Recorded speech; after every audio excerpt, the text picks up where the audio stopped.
Hi students, welcome to the channel rational repo, जहाँ पे हम हिंदी में इकोनॉमिक्स रिलेटेड कंटेंट पे स्टडी करते हैं।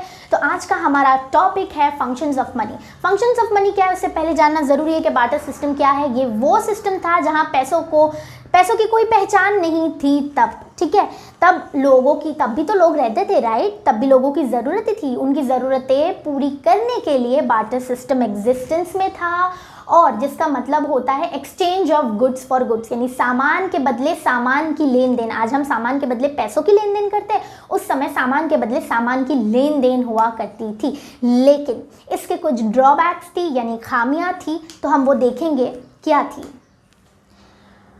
फर्स्ट है double coincidence. Double coincidence example के थ्रू समझते हैं कि मैं हूँ पर्सन ए, आप है पर्सन बी, ठीक है। मुझे 1 किलो शक्कर चाहिए और आपके पास है 1 किलो गेहूँ, ठीक है। सो हम ट्रांजैक्शन कैसे करेंगे? ट्रांजैक्शन तभी होगा ना जब जो चीज़ आपके पास है वो मुझे चाहिए और जो चीज़ मेरे पास है वो आपको चाहिए, लेकिन यहाँ ट्रांजैक्शन पॉसिबल नहीं है, ठीक है। दूसरी बात है common major of value. Common major of value, जब वो चीज़ों में ट्रांजैक्शंस होता था तो उनकी हम वैल्यू मेजर नहीं कर पाते थे, ठीक है। जैसे कि 1 किलो शक्कर के बदले में कितने लीटर दूध मिलना चाहिए, तो ये यूनिट ऑफ अकाउंट जो था ना उसकी कमी थी, तो हम मेजरमेंट नहीं कर पाते थे वैल्यूज़ को, ठीक है। Difficulties in storage of goods. Difficulties, अब देखिए जो चीज़ों में लेन देन होता था वो कोई भी सामान होता था, कपड़ों से लेकर खाने पीने के सामान से लेकर जानवरों से लेकर सारी चीज़ें एक्सचेंज की जाती थी। अब इसमें कुछ ऐसी चीज़ें थी जिन्हें स्टोर करके रखना, संभाल कर रखना बहुत डिफ़िकल्ट होता था, जैसे कि वेजिटेबल्स हो गए, दूध हो गया, ये सारी चीज़ें। सो ये डिफ़िकल्टी आती थी। Then fourth is indivisibility. Indivisibility का मतलब होता है किसी भी चीज़ को डिवाइड कर देना, ठीक है। किसी भी चीज़ को डिवाइड कर देना। फॉर एग्जाम्पल, आपके पास है एक बोनी गेहूं की और मेरे पास एक गोट है, ठीक है। लेकिन मैं क्या बोल रही हूँ, आप मुझे आधी ही जो है बोनी दो गेहूं की, तो क्या मैं आपको उसके बदले आधा गोट दे सकती हूँ काट के? That's not possible, right. So indivisibility यानी किसी के बदले कोई चीज़, किसी को होता है ना, किसी चीज़ को डिवाइड नहीं कर सकते, जैसे कि कोई जानवर हो गया, उसको डिवाइड नहीं कर सकते हो, तो डिवीजन की वजह से प्रॉब्लम्स आ रही थी यहाँ पे। And last is problem of deferred payment. दोस्तों मैं आपको बता दूँ, डिफर्ड पेमेंट्स मतलब क्या होता है। देखिए आजकल हम उधार लेते हैं, बोरो करते हैं बैंक्स में भी। सो जो लेंडिंग और बोरोइंग का प्रोसेस होता है उसमें क्या होता है कि पैसे बाद में दिए जाते हैं, तो कोई भी वो पेमेंट जो हम आने वाली फ्यूचर की डेट पे देने वाले हैं उसे हम कहते हैं डिफर्ड पेमेंट, ओके। और अगर हम आगे फ्यूचर में पेमेंट करें तो क्या ये पॉसिबल था बार्टर सिस्टम में? अब इतना तो आपको बता दिया है, तो आई थिंक आप अपना लॉजिक लगा के खुद ही समझ सकते हो कि आगे हम कैसे पेमेंट करेंगे जब हम पैसों के साथ पेमेंट ही नहीं कर रहे, सामान के साथ हमारा एक्सचेंज हो रहा है। तो ये सारी चीज़ें जो है बार्टर सिस्टम की ड्रॉबैक्स थी।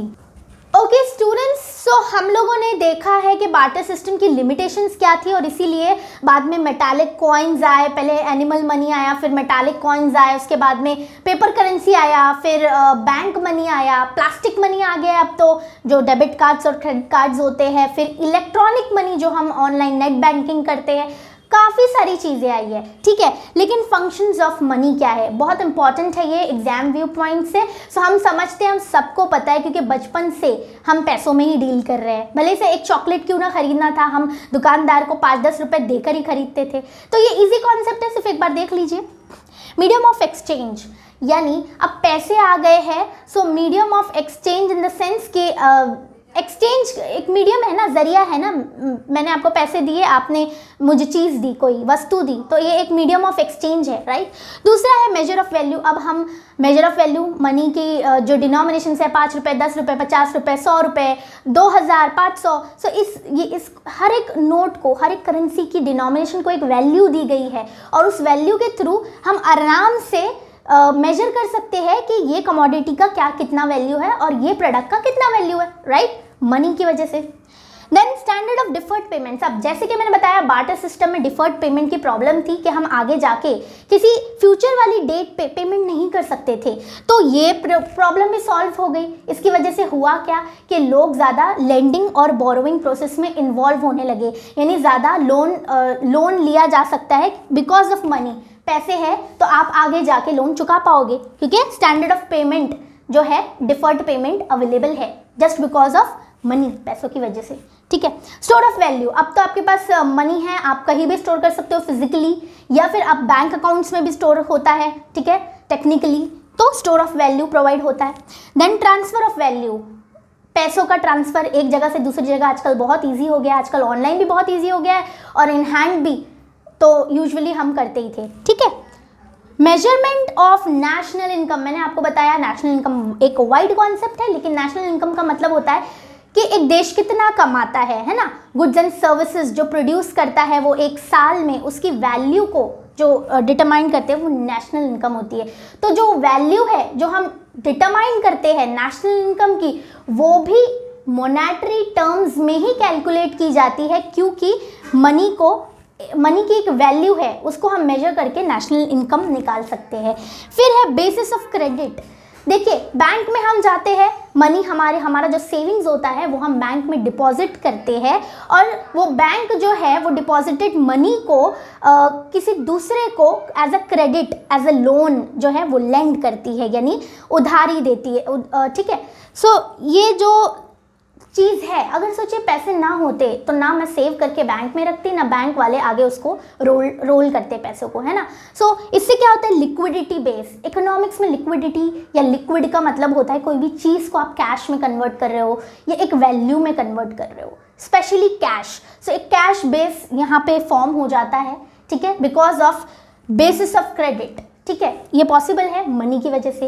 And last is the estimation of macro economic variables. मैंने आपको बताया इंट्रोडक्शन टू इकोनॉमिक्स की वीडियो में मैक्रो इकोनॉमिक्स के बारे में इंफॉर्मेशन दी है। मैक्रो इकोनॉमिक्स वेरिएबल वो होंगे जैसे कि आपका नेशनल इनकम हो गया, जीडीपी हो गई, ये सारी चीज़ें जो है, पॉवर्टी, अनएम्प्लॉयमेंट। सो ये सारी चीज़ें जो है हम एक मेजर कर सकते हैं एक वैल्यू में, एक यूनिट में। ठीक है, जैसे कि नेशनल इनकम मेजर की जा सकती है। सो ये सारी चीज़ें जो बड़े बड़े मैक्रो इकोनॉमिक वेरिएबल्स है, ये मेजर हो सकते हैं जस्ट बिकॉज ऑफ के मनी है और मनी को एक वैल्यू दी गई है। तो ये सारे थे फंक्शंस, लेकिन आप देखो इसमें मैं क्या बताती हूँ। ये था हमारा प्राइमरी फंक्शंस,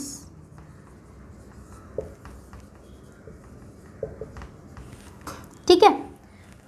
ये तीन हमारे हैं सेकेंडरी फंक्शन, ठीक है, मैं एफ ही लिख रही हूँ। एंड ये जो तीन हैं ये हमारे हैं कॉन्टिंजेंट फंक्शन। एक मिनट, कॉन्टिंजेंट का जनरल में मीनिंग होता है किसी भी चीज़ पे डिपेंडेंट रहना। तो अब मनी के फंक्शंस क्या है, प्राइमरी फंक्शंस में medium of exchange, measure of value.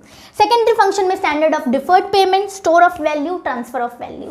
And third contingent functions में आती है ये सारी चीज़ें डिपेंडेंट फंक्शंस, है ना, कि जिस पे चीज़ें डिपेंडेंट है, measurement of national income, basis of credit banks में, ठीक है, estimation of macro economic variables, ये सारी चीज़ें कंटिंजेंट फंक्शंस में आती है। तो आई होप आपको क्लियर हो गया होगा कि मनी के फंक्शंस क्या है, और थोड़ी बहुत मनी की हिस्ट्री हमने जानी बार्टर सिस्टम के व्यू पॉइंट से। सो स्टूडेंट्स, अगर आपको ये वीडियो पसंद आया हो तो वीडियो को लाइक करो, सब्सक्राइब करो और अपने जैसे स्टूडेंट्स को शेयर करो जो इकोनॉमिक्स रिलेटेड कंटेंट ढूंढ रहे हैं एक सिंपल हिंदी लैंग्वेज में जो कोई भी आसानी से समझ जाए। So see you soon in next video. और हाँ, एक बात और, अगर सब्सक्राइब किया है तो प्लीज़ नीचे जो बेल आइकन का बटन है उसे प्रेस कर दीजिए, ताकि मेरी आने वाली जितनी भी वीडियोस है वो मैं अगर अपलोड करूँगी तो आपको नोटिफिकेशन तब ही मिल पाएगी। So see you soon in next video. Bye.